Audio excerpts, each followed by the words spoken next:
감사드립니다. 우리 한번 좌우로 인사하도록 하겠습니다. 하나님은 당신을 사랑하십니다. 우리 인사하도록 하겠습니다. 우리 앞뒤로 한번 쳐다보면서요, 성령 충만한 시간 되기를 바랍니다. 인사 나누겠습니다. 지난주에 이어서 여러분들 언약이라는 부분들을 조금 살펴보기를 원합니다. 그래서 제목을 절대 진리의 언약이라는 제목으로 잠깐 말씀을 나누도록 하겠습니다. 우리가 여러분들 잘 아는 속담 중에 하나죠. 하루 강아지 범 무서운 줄 모른다라는 그런 속담이 있어요. 하루 강아지입니다. 하루 강아지는 말은 태어난 지 이제 하루 정도밖에 지나지 않은 아무것도 모르는 강아지죠. 이 강아지 조그마한 게 여러분들 호랑이가 오는데요, 그 호랑이 바라보면서 막 고함 지르는데 그 말이 무슨 말입니까? 아무것도 안 되는 부분이 되는 거고요. 하루 강아지 범 무서운 줄 모른다는 말은 다른 게 아니고 착각이라는 부분이 얼마나 무서운가, 그렇게 이야기를 하고 있게 되어지는 거예요. 지금 이제 우리나라 정치계에서 조금 이제 시끄러운 게 이유미라는 이 한 사람이 그죠, 대선 때 이렇게 조작한 거 있죠. 그거 가지고 지금 말이 많고요. 여러 가지가 이제 계속 진행이 되고 있습니다. 아마 안철수 저 양반이 아마 이것 때문에 이제 정치적으로 큰 타격을 입어가지고 아마 쉽지 않은 부분일 것 같아요. 근데 여러분들, 이 아주 옛날에 일어났던 이런 조작인데 이게 여러분 지금 시대가 어떤 시대인데 이걸 이제 그렇게 버려나간 거예요. 무슨 말입니까? 결국 그분도 이제 이렇게 해도 괜찮을 줄 이렇게 착각한 부분들이 되는 거예요. 근데 이제 착각했는데 실제로 이제 문 대통령이 대통령 당선이 되고요, 이런 여러 가지 일이 되어서 이렇게 진행이 되죠. 보니까 이게 얼마나 큰 문제가 되는지 모르게 되는 거죠. 여러분들 착각 때문에요, 이렇게 해도 되겠지라고 했던 그런 착각 하나 때문에 이게 심각한 문제가 오게 되는 거예요. 본인은 이제 구속되고요, 또 그 위선까지 또 여러 가지 부분에 지금 큰 문제가 오게 되게 되는 거예요. 신앙생활도 마찬가지가 됩니다. 신앙생활도 영적으로 저와 여러분들이 착각을 해버리게 되면요, 이게 여러분들 보통 문제가 아니게 되는 거예요. 꼭 저와 여러분들이 착각하지 않은 그런 축복과 응답들을 사실적으로 누리기를 주님의 이름으로 축원드리겠습니다. 근데 여러분들 착각하는데 많은 일들이 많은 이유가 있겠죠. 그런데 착각하는 이유 중에요, 제일 큰 이유가 뭐냐니까. 여러분들 뭐 때문에 착각하겠습니까? 뭐 모자라서 부족해서 뭐 여러 가지 부분요. 근데 맞는데요, 제일 착각하게 만드는 큰 문제는요, 그게 욕심입니다. 여러분들 욕심에 딱 사로잡혀 있으니까 여러분들 자기가 보기를 원하는 것만 보려고 하는 그런 속성이 있는데 거기에 욕심에 사로잡혀 있으니까요, 그게 이제 잘못된 쪽으로 가게 되는 거예요. 그래가지고 다른 쪽은요, 반대쪽은 보지를 못하고요, 욕심에 사로잡혀 가지고 한쪽 부분만 계속해서 보는 거예요. 그러니 이제 착각하게 되고 착각이 착각으로 끝나는 게 아니죠. 많은 문제를 일으키게 되는 그런 모습이 되게 되는 거예요. 성경에도 보면 여러분들 이스라엘 백성들이 당연히 가나안 땅 가야 됩니다. 하나님이 이스라엘 백성을 출애굽했어요. 어디로 가게 만든 겁니까? 가나안 땅 가게 만든 거예요. 가나안 땅을 가려고 하니까 여러분들 광야라는 시간을 조금 지나가야 됩니다. 그리고 가나안 땅 들어가려면은 이제 언약궤를 완성해야 되니까요. 하나님이 이스라엘 백성들을 광야에서요, 언약궤를 다 만들고 이제 이런 작업 때문에 광야를 지나서 가나안을 가게 하신 거예요. 그런데 당연히 가야 될 가나안 땅인데 이스라엘 백성들이 뭐 했습니까? 딱 한 가지입니다. 착각해버리게 되는 거예요. 그래가지고 이스라엘 백성들이 가나안 땅에 들어가지 못하고 전부 다 광야에서 죽게 되고요. 딱 두 사람입니다. 여호수아와 갈렙요. 능력 많아서 가나안 땅 들어간 게 아니고 훌륭해서 가나안 땅 들어간 게 아니고요, 어떻게 한 겁니까? 착각만 안 해도요, 가나안 땅 들어가게 되게 되는 거예요. 저와 여러분들이 뭐 기도 많이 해서 응답 받는다, 물론 맞습니다 여러분들. 그러나 그거는 종교의 논리고요, 복음 속에 있는 저와 여러분들은 하나만 안 하면 됩니다. 뭐만 안 하면 됩니까? 착각만 안 하면 되게 되는 거예요. 한번 여러분들 인사 한번 했으면 좋겠습니다. 착각하지 맙시다. 한번 인사 한번 해보길 바랍니다. 네. 옆에 사람 보고요, 이 심히 착각하고 있는지 아니면 제정신인지 한번 여러분 잘 한번 생각해 보고요, 또 내 자신도 마찬가지예요. 착각만 안 해도 여러분들 반드시 저와 여러분들은 응답 그리고 축복을 받아 누릴 수밖에 없게 되는 거예요. 왜 착각합니까 여러분들? 여러 가지가 있지만은요, 절대 진리를 놓쳐가지고 그래서 착각을 하게 되는 거예요. 그래서 오늘 절대 진리라는 부분들을 잠깐 말씀 나누도록 하고요, 두 번째는 오늘 본문을 포함해서요, 성경의 몇 사람들 인물들을 가지고 조금 그 예를 들도록 그렇게 하도록 하겠습니다. 절대 진리라 그럽니다, 여러분들. 저와 여러분들에게 여러 가지 문제가 있고요. 저도 잘 알고 있습니다. 여러분들이 어떤 문제와 어떤 어려움을 당하고 있는지, 또 실제로 그게 맞고요. 내 상황, 내 환경, 내 문제, 여러 가지들이 많이 있습니다. 그게 여러분들 거짓이 아니에요. 문제가 없는데 저한테 와가지고 문제라고 그래서 목사님 동정 얻으려고 그렇게 한다, 그런 사람 아무도 없지요. 저한테 와가지고 이게 힘들다, 저게 어렵다고 말하는 부분들요, 그게 여러분들 거짓이 아니고 실제가 맞고 사실이 맞아요. 내 어려운 환경, 내 어려운 상황, 내 어려운 문제들요. 근데 반드시 생각해야 됩니다. 거짓이 아닌 사실은 맞지만은요, 내 환경이, 내 상황이, 내 문제가 절대로 뭐는 아닙니까? 진리는 아니에요, 여러분들. 사실은 맞습니다. 그게 틀렸다는 말은 아니에요. 그래서 여러분들에게 제가 말할 때에 그 부분을 가지고요, 거짓을 가지고 이야기한다고 그렇게 이야기하지는 않고요. 다 맞는 말인데, 그래서 사실은 맞는데 뭐는 아닙니까? 진리는 될 수가 없어요. 여러분들이 당하고 있는 모든 문제요, 사실은 맞다 하더라도 진리는 아닙니다, 여러분들. 내일 그 상황이, 그 환경이, 그 문제가 어떻게 바뀔지 아무도 몰라요, 여러분들. 여러분들 수시로 우리가 그죠, 툭툭 내뱉는 말 중에 하나가 뭡니까? 힘들어 죽겠다, 그죠? 그런 말 자주 하잖아요. 여러분들 진짜 힘들어 죽겠다 그래가지고 그 말대로 죽었으면 우리가 10대분도 넘게 죽었겠죠, 여러분들. 힘들어 죽겠다라고 그래 이야기하는데 사실이 맞겠죠. 힘드니까 그래서 죽겠다 이렇게 이야기하는 거고요. 근데 여러분들 죽습니까, 안 죽습니까? 절대로 안 죽어요, 여러분들. 사실은 맞다 하더라도 진리가 아닙니다, 여러분들. 진리가 맞다면 진짜 죽어야 되지요. 힘들어 죽겠다라고 이야기하는데 절대로 안 죽고요. 빨빨 그렇게 잘 살아있는 사람들이 한둘이 아니게 되는 거예요. 사실이 뭔가 우리가 잘 생각을 해야 되고요. 또 다른 겁니다. 진리라 그러지요. 진리는 뭡니까, 여러분들? 절대 불변의 진리라 그래요. 절대로 바뀌지 아니하는 거, 그걸 가리켜서 진리라 그러죠. 변함이 없는 겁니다. 예외도 없고요. 그래서 진리라고 이야기할 때는 여러분들 세상 사람들이 뭐라고 이야기하냐면 론이라고 이야기하잖아요. 론이라는 것은 가설입니다, 여러분들. 세상 사람들이 아무리 진화를 이야기해도 진화는요, 여러분들 진리와 정설이 아니라 가설이에요. 그래서 진화론이라 이야기합니다. 론이라는 가설이요, 이게 진리가 되기 위해서는 여러 가지 과학적으로 이렇게 검증되는 과정을 거쳐서요, 그 다음에 법칙으로 이렇게 흘러만 가야 되는 거예요. 예를 들자면 여러분 우리가 알고 있는 뉴턴이 발견했던 만류인력의 법칙입니다. 만류인력의 법칙은요, 물건을 떨어뜨리면요 반드시 어디로 갑니까? 밑으로 떨어져요. 뉴턴이요, 사과가 떨어지는 걸 보고 왜 사과가 하늘로 안 날아가고 밑으로 떨어지지, 그걸 가지고 이제 과학적으로 법칙을 만들어낸 거예요. 그래서 지구가 중력을 가지고 물건을 잡아 당긴다, 그래서 물건이 떨어진다, 이런 거죠. 그걸 가리켜서 과학적으로 증명했기 때문에 만류인력의 법칙이라 그렇게 법칙으로 이야기를 하게 되는 거예요. 이걸 가리켜서 여러분들 진리라 이야기합니다. 근데 여러분들, 저와 여러분들이 생각할 거예요. 진리를 뛰어넘는 뭐가 있습니까? 절대 진리가 있다라는 거예요. 절대 진리라는 말은 왜 이 절대 진리라는 말을 쓰냐니까요. 절대 불변이라고 이야기하는 진리를 뒤집어 엎는 이거 있어요. 이게 절대 진리라 이야기하는 거예요. 절대 진리는 진리를 뒤집어 엎습니다, 여러분들. 그래서 절대 진리라는 단어를 쓰고요. 그 절대 진리로 우리에게 주신 게 뭐지요? 그걸 언약이라 이야기합니다. 지난주 우리가 말씀을 조금 살펴봤고요. 언약에는 두 가지가 있지요. 이미 성취된 언약이 있습니다. 그리고 앞으로 성취될 언약이 있고요. 이미 성취된 언약은 그리스도의 언약이요, 임마누엘의 언약이 되는 거예요. 이게 이미 성취된 언약입니다. 여러분들에게 어떤 문제가 있든지 어떤 상황과 어떤 환경이 있든지요, 저와 여러분들 무엇을 붙들어야 됩니까? 이미 성취된 절대 진리의 언약으로요, 그리스도의 언약 딱 잡고 있으면 돼요.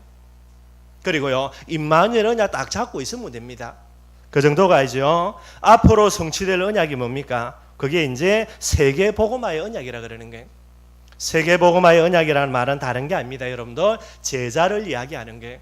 땅끝까지 복음되어지고 제자로 부름받은 사람이 제자의 길에 들어서게 될 때에 이제서야 예수님께서 재림하시고요, 이 세상의 끝이 오게 되는 거예요. 그래서 우리가 1천만 제자, 그리고 여러분들 춘천은요 3천 제자라 그러는 거예요. 이게 여러분들 절대 진리입니다, 여러분들. 왜 절대 진리라고 이야기하는가? 몇 가지 한번 예를 들어 보겠습니다. 여러분들 세상의 진리는 뭐지요? 임신한다 할 때에 부정모혈이라 그래요. 부정이라는 말은 무슨 말입니까? 아버지의 정입니다. 그래서 아버지의 씨를 이야기하고요. 모혈이라는 말은 엄마의 그런 태를 이야기하는 거예요. 그래서 아버지의 정으로 엄마의 혈입니다. 피를 통해서 아이가 잉태되고 태어나게 되는 거예요. 이거는 뭐 절대 불변이죠. 아이가 태어났는데 여러분들 아빠 없이 태어났다. 아빠가 없을 뿐이지 여러분들 아빠가 분명히 있습니다. 씨는 있게 되어지는 거예요. 그런데 여러분들 예수님의 출생 보십시오. 뭐라고 성경은 이야기합니까? 처녀가 잉태하여 아들을 낳으리니 그 이름을 임마누엘이라 하리라 그랬어요. 아기가 태어남에 있어서 여러분들 반드시 엄마 아빠가 있어야 됩니다. 아빠의 씨가 있어야 되고요. 엄마의 태가 있어야 돼요. 그래야만 아기가 출생하는 거예요. 이거는 여러분들 절대 불변의 진리입니다. 저와 여러분들 이 자리에 있는데요. 엄마 없이 태어나거나 아빠 없이 태어나거나 그런 사람 한 사람도 없어요. 지구에 70억 인구가 있다 하더라도 70억 인구 중에 한 사람도요. 엄마 없이 아빠 없이 태어난 사람 한 사람도 없습니다. 여러분들. 그런데 이 절대 불변의 진리인 엄마와 아빠가 있어야 되는데요. 예수님의 출생은 어떻습니까? 그걸 깨트려 버려요. 그래서 뭐라고 이야기하면 이걸 절대 진리라 이야기해요. 하나님의 언약은 절대 진리입니다. 하나님의 언약은 절대 진리이기 때문에 뭐도 깨트려 버립니까? 이 언약을 성취함에 있어서는요. 세상의 진리라고 이야기하는 것까지도 하나님이 깨트려 버리게 되는 거예요. 예수님의 이 세상의 출생은요. 엄마와 그러니까 아빠를 없이 엄마 혼자만 애를 낳게 되는 거예요. 그래서 성경에도 나와 있는 그 내용이 되는 거죠. 그 정도가 아닙니다. 여러분들. 세상의 절대 진리, 불변의 진리는 뭡니까? 그게 바로 여러분들 죽음이에요. 죽으면 끝입니다. 여러분들.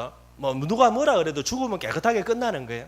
그런데 세상에 여러분들 절대 불변의 진리인 죽음이라는 이걸요 깨트려버린 그런 절대 진리가 있습니다. 그게 뭡니까? 그리스도라는 언약을 성취하기 위하여서 예수님이 분명히 죽었는데 사흘 만에 뭐 하신 거죠? 부활하시게 되게 되는 거예요. 언약이 뭐라고요? 진리를 깨트리는 절대 진리가 바로 언약이 되게 되는 거예요. 하나님은 그리스도를 보내주겠다 약속하셨고요. 그리스도가 되기 위해서는 반드시 죽었다가 그리스도의 증거로 다시 살아나야 되는 거예요.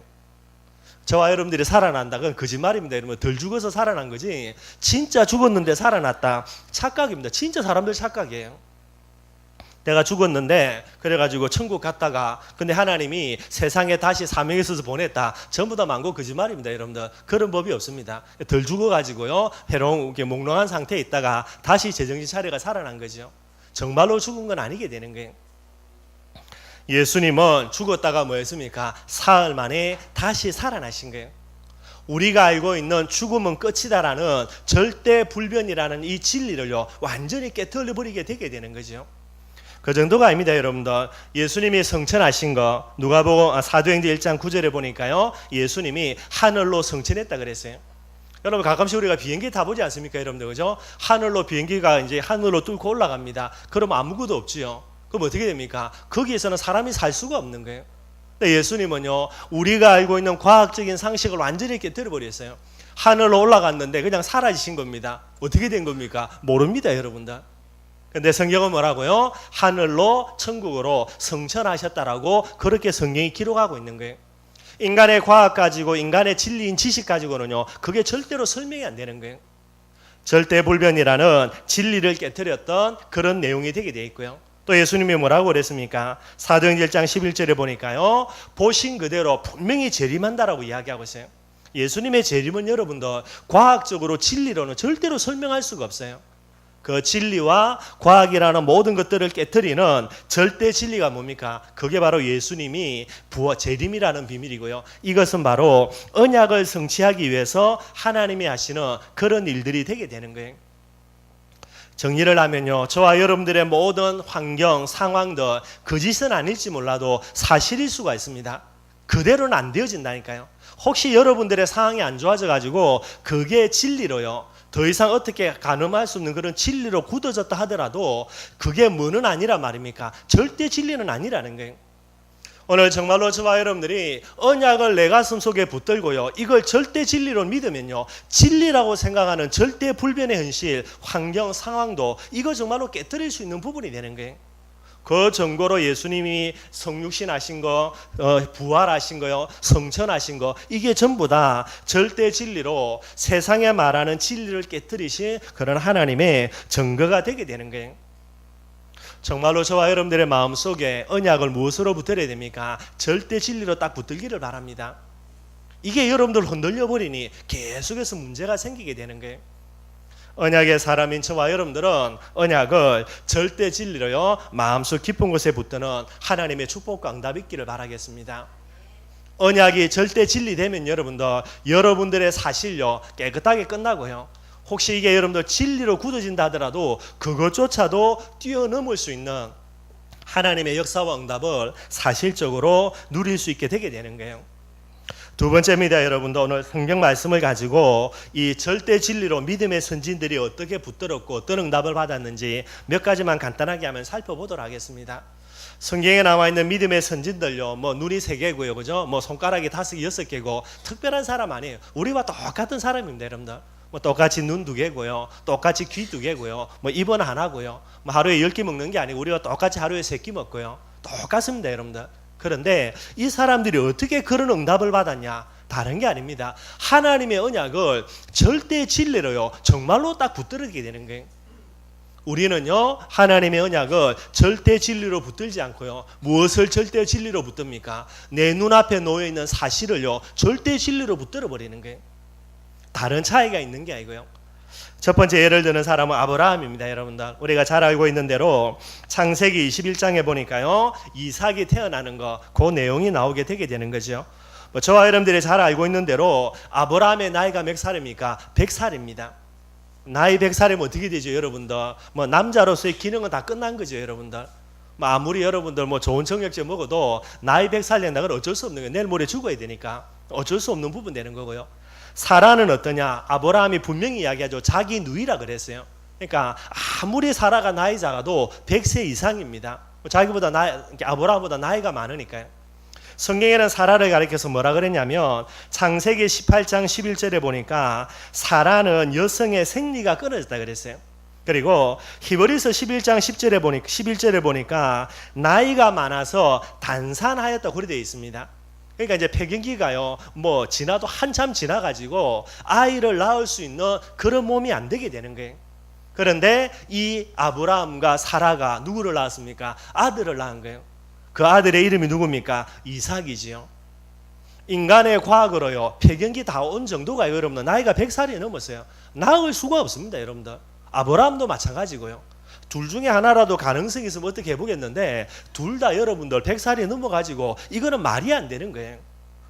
이게 여러분들 사실 정도가 아니고 뭐가 된 겁니까? 아브라함과 사라는 아이를 못 낳는다. 이거는 절대 불변의 진리입니다, 여러분들. 그런데 하나님이 그 아브라함에게 무엇을 주셨습니까? 언약을 주셨어요. 네 씨로 말미암아 세상의 모든 사람들이 복을 받고 네 씨로 말미암아 나중에는요 네 후대들이 하늘의 별처럼 땅의 모래처럼 바다의 모래처럼 그렇게 많아질 것이다 약속하신 거예요. 이 언약 때문에 100살 된 아브라함이 폐경기 돼가지고요 아이를 낳을 수 없는 사라가 누구를 낳은 겁니까? 아이를 낳은 거예요. 뭐지요? 하나님의 언약은 절대 불변의 진리입니다. 제가 볼 때는 아브라함이 이거 별로 안 믿은 것 같아요. 믿고 응답받으면 할렐루야 되는데 아마 믿지 못하고요. 근데 하나님이 주신 약속 때문에 불신앙하더라도 응답은 올 수밖에 없게 되는 거죠. 시간은 좀 걸렸습니다, 여러분들. 75살에 하나님이 아브라함에게 언약 주셨는데 계속 불신앙하고 버티다가 나중에 어떻게 됩니까? 100살에요. 100% 확실한 하나님의 은혜로 아이를 낳게 되는 거예요. 그래서 여러분들 이삭의 이름이 뭐지요? 웃음이라는 뜻입니다. 그 말이 무슨 말입니까? 본인도 아마 불신앙에 응답받았으니까 얼마나 기가 막히겠어요. 그런 내용입니다, 여러분들. 그래서 웃음이라는 이름이 되게 돼 있고요. 근데 이제 창세기 여러분들 22장에 보면요, 우리가 알고 있는 대로 이 아브라함이 하나님의 명령 따라서 모리아산에서 아들 이삭을 번제로 드리라 할 때에 아브라함이 순종하게 되는 거예요. 이 내용을 조금 한번 살펴보겠습니다. 아브라함이 이삭을 번제로 드리는 그 내용을요, 히브리서 11장 18절 19절에는요 새롭게 해석을 해놨어요. 그냥 하나님의 말씀에 순종해서 아들을 번제로 바쳤다 이렇게 되어 있는데 창세기 22장에는요 히브리서 11장 18절 19절에 그걸 어떻게 설명을 해놨냐면 제가 읽어보겠습니다. 그에게 이미 말씀하시기를 내 자손이라 칭할 자는 이삭으로 말미암으리라 하였으니 그가 하나님이 능히 이삭을 죽은 자 가운데서 다시 살리실 줄로 생각한지라 비유컨대 그를 죽은 자 가운데서 도로 받은 것이니라. 이삭을 향한 하나님의 중요한 언약이 분명히 있지요. 그 언약을 아브라함이 어느 정도로 믿었냐니까 내가 아들을 번제물로 바쳐서 죽고 나더라도 하나님이 이 아들을 다시 부활시켜서 되살려 놓을 것이다. 이 믿음을 가진 거예요. 여러분들 죽으면 어떻게 된다고요? 끝입니다, 여러분들. 근데 아브라함은 어떤 믿음을 가졌습니까? 내 아들을 지금 하나님께 바친다, 죽인다가 맞지요. 그런데 이 아들이 번제물로 바쳐가지고 죽고 나버리면요, 그걸로 끝나버리면은 메시아가 오는 건 어떻게 오며 그 다음에요, 내 후대가 하늘의 별처럼 바다의 모래처럼 많아질 것이다라는 이 하나님의 언약이 어떻게 됩니까? 하나님 앞에 아브라함이 언약을 붙들었는데 어느 정도로 언약을 붙들었죠? 죽음까지도 이걸 뛰어넘는요 절대 진리로 언약 붙든 거예요. 죽으면 끝입니다, 여러분들. 저와 여러분들도 마찬가지죠. 여러분들, 내가 죽고 난 다음에 다시 살아납니까? 말이 안 되는 거예요. 그런데 아브라함은 어떤 믿음을 가졌다고요? 내 아들 내가 지금 번제물로 바치면 이삭은 죽지만은 하나님은 언약 때문에 내 아들을 다시 살려주실 것이다. 이게 아브라함의 언약이에요. 어떻게 응답받습니까? 믿음대로 정확하게 응답받습니다, 여러분들. 정말로 하나님은 언약을 주신 하나님이 맞고 그 언약을 성취하는 언약의 하나님이 맞아요. 내 마음속에 하나님의 언약을 어떻게 붙들고 있느냐, 이게 정말로 중요한 부분이 되는 거예요. 아브라함의 믿음입니다. 내 아들 죽는다 하더라도 하나님은 뭐 하겠다고요? 부활까지 해서 그렇게 시켜가지고 내게 다시 주실 것이다. 그게 아브라함이 붙들었던 믿음이에요. 언약을 사실로 붙든 게 아니고 진리 정도가 아니고요, 무엇으로 붙들었습니까? 절대 진리로 붙들었던 거예요. 그게 아브라함의 믿음입니다. 한 사람 더 예를 들면요, 여러분들, 사도 바울이지요. 특별히 창세기 27장에 보니까 바울이 탄 배가 유라굴로라는 어마어마한 광풍을 만나는 그런 내용이 나와요. 그래서 18절에서 20절까지를 살펴보면 얼마나 어마어마한 광풍이었냐니까요. 18절부터 보면은 우리가 풍랑으로 심히 애쓰다가 이튿날 사공들이 짐을 바다에 풀어버리고요.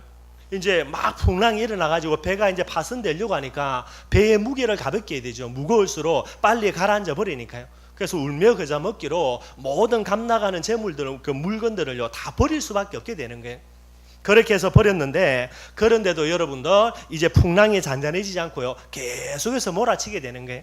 그래서 19절입니다. 사흘째 되던 날에 배의 기구를요 그들의 손으로 다 내어 버린다 그랬어요. 배가 여러분들 운행을 하기 위해서는 많은 기구들이 필요하지요. 뭐 닷도 필요할 거고 여러분들 여러 가지 그런 물건들이 필요하고요. 얼마나 위급하냐, 내일이 없습니다. 오늘 당장 죽느냐 사느냐니까요. 그래서 배를 항해하는 데 있어서 필요한 모든 도구들을요 그까지 다 버려가지고 배를 이제 가볍게 만들어야 되는 거예요. 만약에 여러분들 풍랑이 다 그치고 난 다음에 어떻게 합니까? 그건 그 다음 문제. 그 정도로 지금 위급한 상황이 되는 거예요. 그래서 배에 있는 모든요 이제 운행하는 데 있어서 필요한 기구와 도구들도 전부 다 이제 바다에다 버려버린 거예요. 그 정도로 이제 가볍게 만들어야 되죠. 나중에는 어느 정도로 어려워졌냐, 사람도 없애버리려고 그랬어요. 그 정도로 이제 할 정도로 이런 이제 어마어마한 상황이 되지요. 이런 상황에서요 이게 그렇게 했는데도 풍랑이 잠잠해지지를 않은 거예요.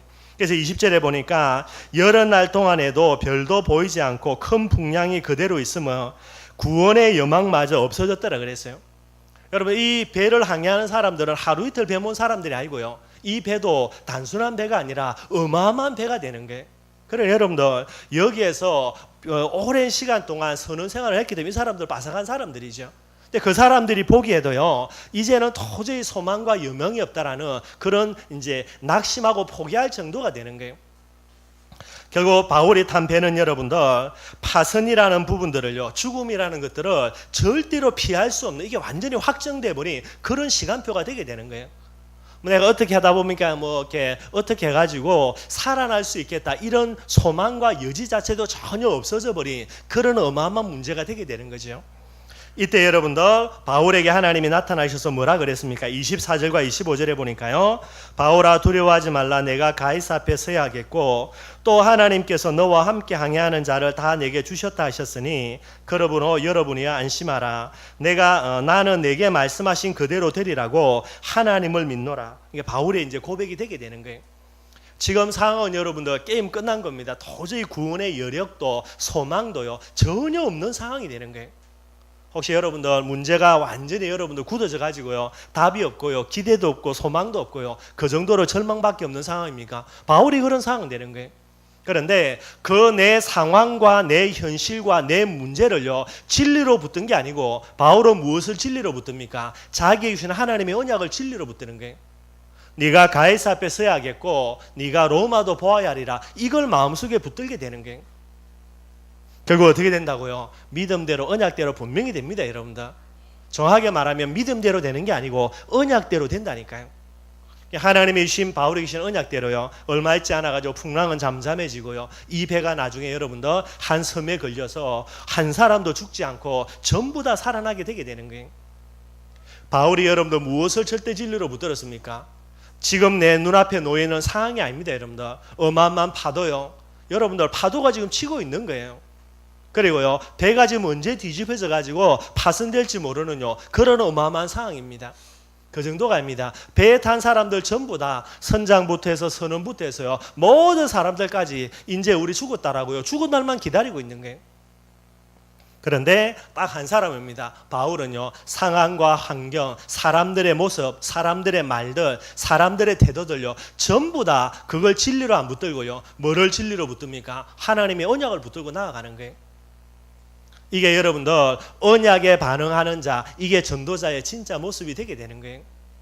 마지막 세 번째 여러분 오늘 본문의 말씀요 여호수아의 모습 조금 한번 살펴보도록 하겠습니다. 오늘 배경이 뭐냐니까 이제 여호수아는요 모세의 뒤를 이어서 이스라엘 백성들을 데리고 가나안 정복을 하는 그런 리더가 되게 되는 거예요. 그래서 요단을 가르고요 가나안 땅에 들어갔습니다. 그래서 가나안 입구에 남부, 중부, 북부입니다. 밑에서부터 들어갔으니까요. 그래서 가나안 남부의 제일 중요한요 어마어마한 거점 중에 하나 그게 여리고성이에요. 그래서 여리고성을 무너뜨리게 됩니다. 뭐 하루에 한 바퀴씩 돌다가 마지막 날 7바퀴 돌아가지고요 여리고성을 무너뜨림으로 해서 가나안 남부 그 전체를 이제 이렇게 장악하게 되게 되는 거예요.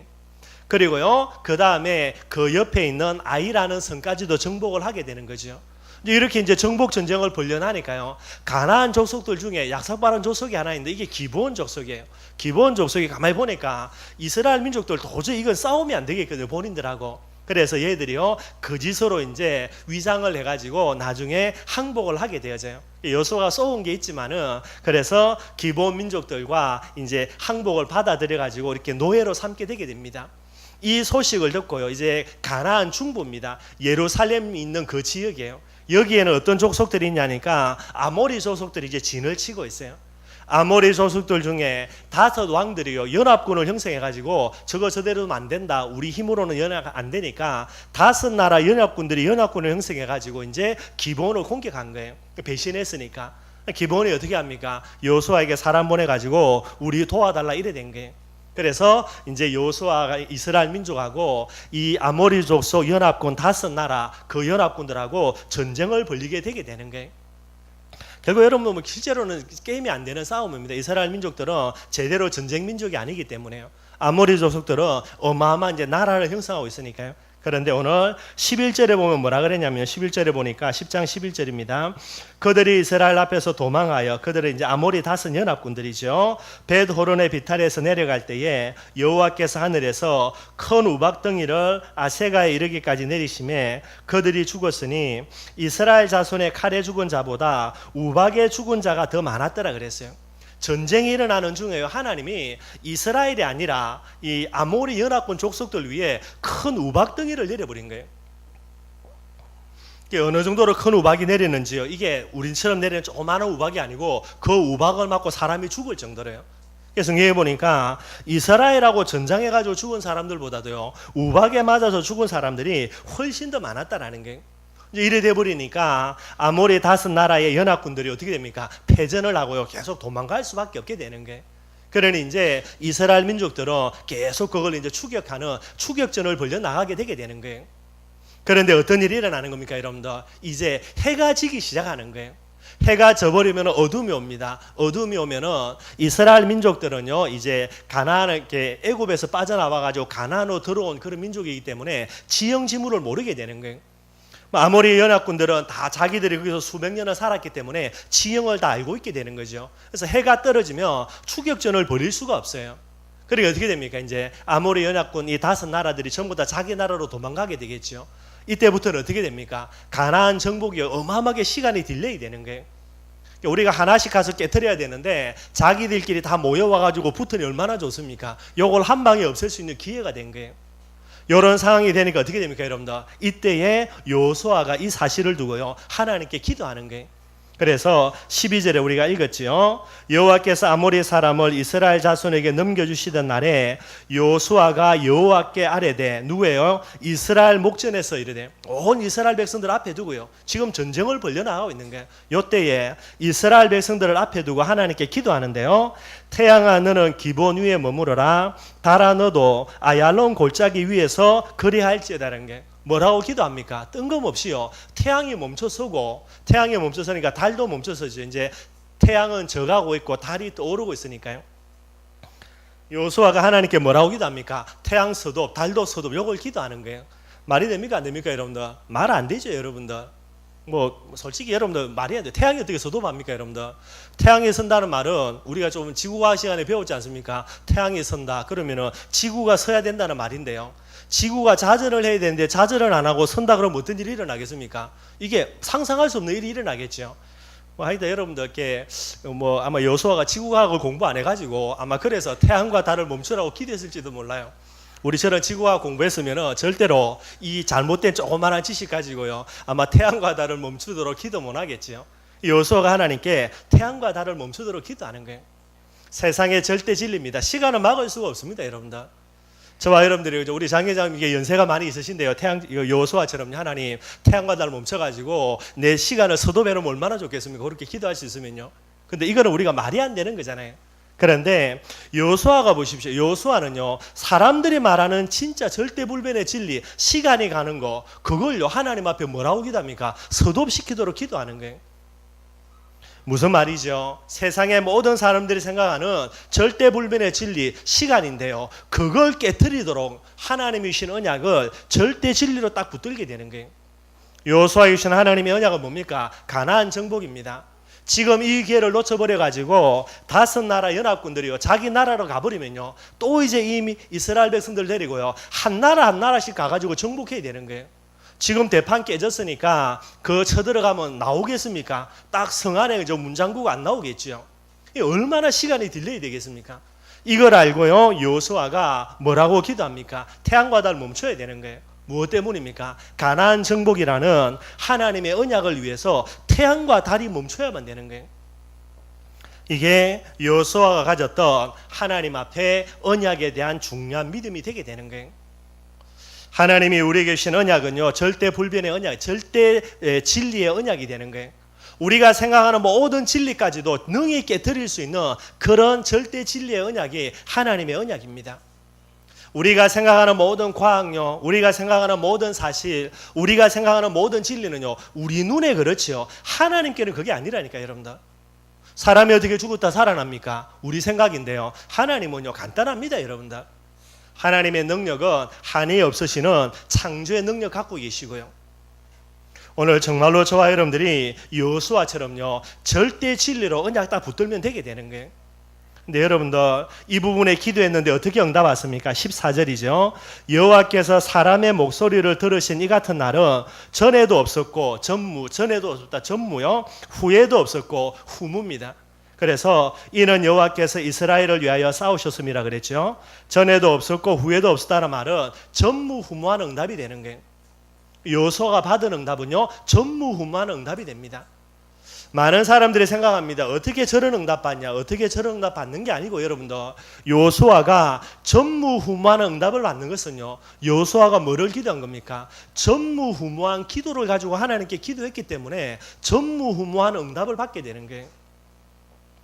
여러분들 많은 사람들이 여호수아가 이런 응답 진짜 대단하다 생각하는데 그게 대단한 게 아니고 여러분들 하나님은 전무후무한 응답을 능히 주실 수 있는 능력이 하나님이 맞습니다. 문제는 뭐지요? 여호수아의 기도예요. 어떻게 여러분들 사람이 그것도요 이스라엘 백성들 다 앞에 세워놓고 태양과 달을 멈추도록 기도합니까? 이게 여러분들 여호수아가 진짜 어마어마한 부분이 되는 게, 어마어마하다가 아니고 여러분들 언약을 절대 진리로 붙들면요 당연히 이렇게 기도하게 되게 돼 있는 거죠. 저와 여러분들의 마음속에 절대 진리로 언약 가지면요 어느 누구도 기도할 수 없는 기도 제목이요, 지금 내 사실, 내 상황, 내 문제, 내 환경 속에서 그게 나와지게 되게 되는 거예요. 안 보이니까 여러분들 기도 못하게 되는 거죠. 여호수아는 보이는 거예요. 아, 태양과 달을 멈춰서라도 지금 이 응답 받아야 되겠구나, 그게 보여지는 게 되는 거예요. 정말로 여러분들 지난주도 말씀드린 겁니다. 여호수아처럼 여러분들 하나님이 이것 봐라, 이 정도 될 수 있는 그런 기도 제목들요 복음 가지고 여러분들 진짜 발견하고요 그걸 갖고 하나님께 기도하시기를 바랍니다. 하나님이 기도 응답 줄 때 여러분들 진짜요 마음껏 한번 기도 응답 줄 수 있는 그 정도의 제대로 된 기도 제목들요 우리가 하나님 앞에 기도해 안 봐야 되겠습니까? 절의 종들이 기도가 받는 그 응답을요 우리가 똑같이 기도해서 그 하나님이 부처와 같은 수준으로 만들어가지고 우리가 응답받고요, 그 응답받고 내가 응답받았다고 헬렐레 그러면 여러분들 절에 다니는 사람 얼마나 웃겠어요? 그 정도 수준이 아니라니까 여러분들. 정말로 저와 여러분들의 마음속에 오늘 여호수아처럼요 절대 진리의 언약 딱 가지고요 하나님 앞에 서면은요 태양도 멈출 수 있는 기도 제목이 나오게 되게 되는 거예요. 얼마나 어마어마합니까 여러분들? 어느 누구도 할 수 없는, 진짜 우리만이 할 수 있는 그런 기도 제목들 여러분들 가지고요 하나님 앞에 기도하는 그런 축복 응답을 누리기를 주님의 이름으로 축원드리겠습니다. 말씀 결론 맺도록 하겠습니다. 여러분들 서론에 이야기했던 대로 여러분들 절대로 착각하지 말고요, 여러분들의 문제 제가 부족하지만 그래도 알고 있습니다. 제가 아는 목사님 제가 아는데 하나님이 여러분들의 문제 모르겠어요? 여러분들의 상황, 여러분들의 그런 환경들 하나님이 모르겠습니까? 문제는 뭐지요? 절대로 사실이 맞다 하더라도요 진리 아니고요, 진리가 맞다 하더라도 그것은 여러분들 절대로 절대 진리가 아니에요. 저와 여러분들이 갖고 있는 하나님의 언약 복음은요 진리라고 하더라도 그것을 역전할 수 있는 절대 진리의 복음을 우리에게 주시게 되는 거예요. 정말로 착각하지 말기를 바랍니다. 여러분들 그 착각 때문에 복음 갖고 있으면서도요 하나님의 축복 응답 속으로 못 들어간다니까요. 태양이 집니다. 여러분들 게임 끝난 거죠. 이제 전쟁 서도해야 되고요 그냥 여러분들 있어야 돼요. 계속 쫓아갔다가는 어떤 일이 날지 몰라요. 그런데 절대 진리로 언약 붙던 여호수아는 뭐가 됩니까? 그게 여러분들 기도 제목이 되는 거예요. 태양이 멈추고 달이 멈추는 기도 제목이 되게 되는 거예요. 착각 아닙니다. 여러분들 거의 대부분 다 착각 속에 빠져가지고 그렇게 신앙생활 하는 거예요. 이해는 됩니다. 당장 내 눈앞에 놓여 있는 거니까. 당장 지금 여러분들 풍랑 쳐가지고요 배가 휘청휘청거리고요 물 들어오고요 바람 불고요 당연하죠 여러분들. 그러나 내 눈에 보이는 게 아닙니다. 믿음의 눈을 떠서 여러분들 절대 진리라는 하나님의 언약을 붙잡아야 되는 거예요. 두 번째입니다. 여러분들 저와 여러분들에게는 하나님이 절대 진리로 언약 주셨고요 그리스도의 언약이 절대 진리예요. 그리스도라는 절대 진리로 언약 딱 붙들기를 바랍니다. 진리 정도가 아니고 사실 정도가 아니고요 지식 정도가 아니고요. 그러면 여러분들 앞에 놓여 있는 모든 문제는요 그리스도라는 이 응답을 가지고요 하나님의 축복 누릴 기도 제목으로 딱 나오게 되게 돼 있는 거예요. 임마누엘도 마찬가지입니다. 하나님은 절대 진리로요 여러분들에게 하나님이 함께하지 아니한다, 하나님 사기꾼 되고 하나님 거짓말장이 되는 거예요. 임마누엘 하겠다가 약속하셨고요 그 언약을 성취하셨고 그 결과로 지금도 저와 여러분들의 마음속에 성령으로 분명히 함께 하신다니까요. 이것만 절대 진리로 붙들면 돼요. 조그마한 문제 앞에서 임마누엘은 온데간도 없어지고요 그 문제를 절대 진리로 붙들으니 결국 여러분들 진리대로요 그 문제에 빠져 죽을 수밖에 없게 되는 거예요. 그 정도가 아닙니다. 세계복음화가 절대 진리죠. 이 두 가지 언약은 이미 성취하셨으면 그리스도와 임마누엘이 이미 성취하신 반면에요 세계복음화의 이 절대 진리는 하나님의 언약은 지금도 성취해 나가고 계시는 거예요. 세계복음화 결국은요 1천만 제자고요 춘천을 이야기할 때 뭡니까? 3천 제자예요. 다시 말씀드리지만은 3천 제자, 춘천의 3천 제자 이게 뭐가 돼야 됩니까? 절대 진리가 돼야 돼요. 하나님은 반드시 나를 통해서 춘천에 3천 제자를 살려나가신다. 이게 절대 진리가 돼야 돼요. 절대로 흔들리지 않은 부분들요 언약의 사람 돼야 됩니다. 여러분들 3천 제자를요 내게 절대 진리로 붙드는 그 언약의 사람 저와 여러분들이 돼야 되는 거예요. 마지막 세 번째입니다. 3천 제자가 절대 진리가 맞다면요 여러분들 나는 누구라고요? 언약의 사람이에요. 삼천제자 그리스도 임마누엘을 절대 진리로부터는 언약의 사람, 그게 내 자신이고요. 춘천 현장이 어떤 땅이 돼야 됩니까? 이 춘천 현장은요, 어떻게 하다 보니까 내가 망해가지고 온 땅 천만에요. 이 춘천 현장은 젖과 꿀이 흐르는 하나님이 내게 주신 언약의 땅이 돼야 되는 거예요. 삼천제자라는 절대 언약 속에요, 삼천제자가 어디 숨어 있습니까? 춘천 현장에 숨어 있는 거예요. 내가 사는 춘천 현장은 젖과 꿀이 흐르는 가나안 땅인 언약의 땅이 돼야 되는 거예요. 춘천 임마누엘은 어떤 곳이 돼야 됩니까? 어떻게 하다 보니까 내가 이 교회를 다닌다 천만에요. 삼천 제자를 위해서 이 언약을 이루기 위해서 하나님이 세우신 언약의 교회, 이게 춘천 임마누엘 교회가 돼야 되는 거예요. 절대 진리입니다, 여러분들. 절대 진리 가진 나는 언약의 사람이요, 내가 사는 춘천 현장은 하나님의 절대 진리의 응답을 누릴 언약의 땅이요, 내가 섬기는 춘천 임마누엘 교회는 절대 진리의 응답과 축복을 함께 누릴 하나님의 언약의 교회요. 이게 저와 여러분들의 마음속에 뿌리 내려져야 되는 거예요. 언약의 사람으로요, 절대 진리의 언약의 사람으로 하나님 앞에 인정받는 저와 여러분들이 되기를 주님의 이름으로 축원드리겠습니다.